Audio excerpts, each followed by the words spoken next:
ये जो आपके आसपास आपके इर्द गिर्द कुछ आवाजें हैं बोलने वाली जी, इन्हें ताकत दीजिए, इन्हें मजबूत करिए, क्योंकि जरूरत है इनकी। और पूरी जिम्मेदारी से आपके बीच एक बात और कहता हूं कि आप इस मुगालते में बिल्कुल मत रहना कि आपकी लड़ाई सिर्फ इमरान लड़ रहे हैं। आप इस गफलत में बिल्कुल मत रहना कि आपकी लड़ाई सिर्फ मुसलमान लड़ रहे हैं।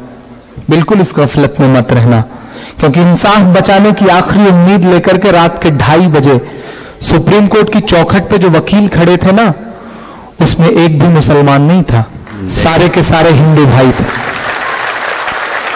ऐसे चेहरों को ताकत दीजिए, ऐसे लोगों को मजबूत करिए। जो नफरती चिंटू दिखाई पड़ रहे हैं देश में ना, नफरत वाली आवाजें दिखाई दे रहे हैं, इनकी तादाद बहुत ज्यादा नहीं है। मुश्किल 20% लोग हैं जो आपको नहीं देखना चाहते, लेकिन इस देश का 80% हिंदू भाई ऐसा है जो आपके साथ कंधे से कंधा मिला करके खड़ा है। उन्हें पहचानिए, उन्हें ताकत दीजिए। मेरी आंखें गवाह हैं, मैं गवाह हूं इस बात का कि नजीब की तलाश के लिए बसंत कुंज के थाने के बाहर जो सबसे खराब लाठी खाई है जिस लड़के ने, उस लड़के का नाम मोहित पांडे है और जेएनयू का प्रेसिडेंट है वो।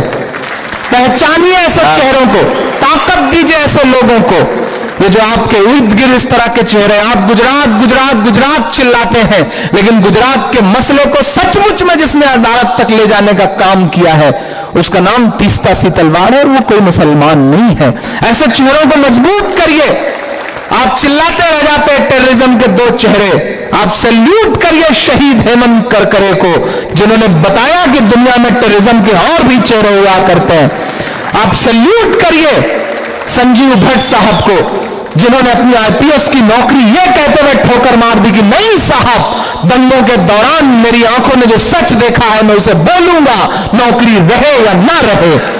ऐसे चेहरों को मजबूत करिए, मजबूत करिए। अरुंधति रॉय के चेहरों को मजबूत करिए, कुलदीप नैयर को।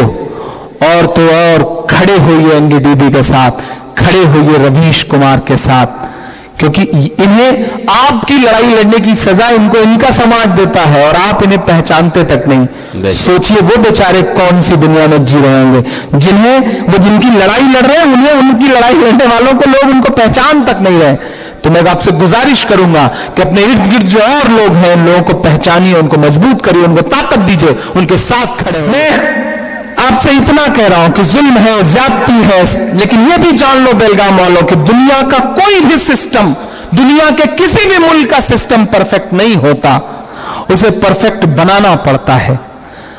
अगर सिस्टम ने तुम्हारे साथ ज्यादतियां किया है, जुल्म किया है, तो भागने से काम नहीं चलेगा।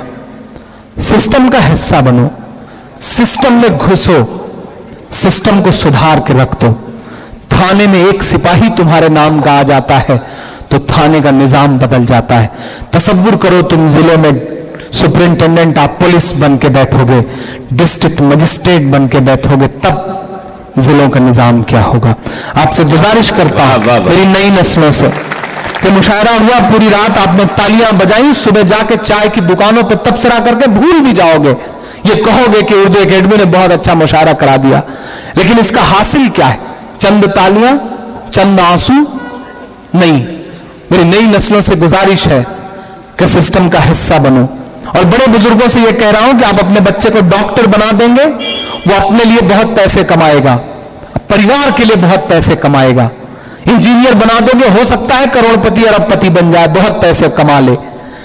लेकिन अगर नस्लों का भला करना चाहते हो, नस्लों को जुल्म से निजात दिलाना चाहते हो, तो बच्चों को आईएएस बनाओ, आईपीएस बनाओ। इसके अलावा कोई हल नहीं है। आने वाले 10 साल अगर हमारी कौम ये अहद कर ले कि हम इस मुल्क को 100 आईएएस आईपीएस दे देंगे, तो इंशाअल्लाह 10 साल के बाद निजाम कुछ और होगा।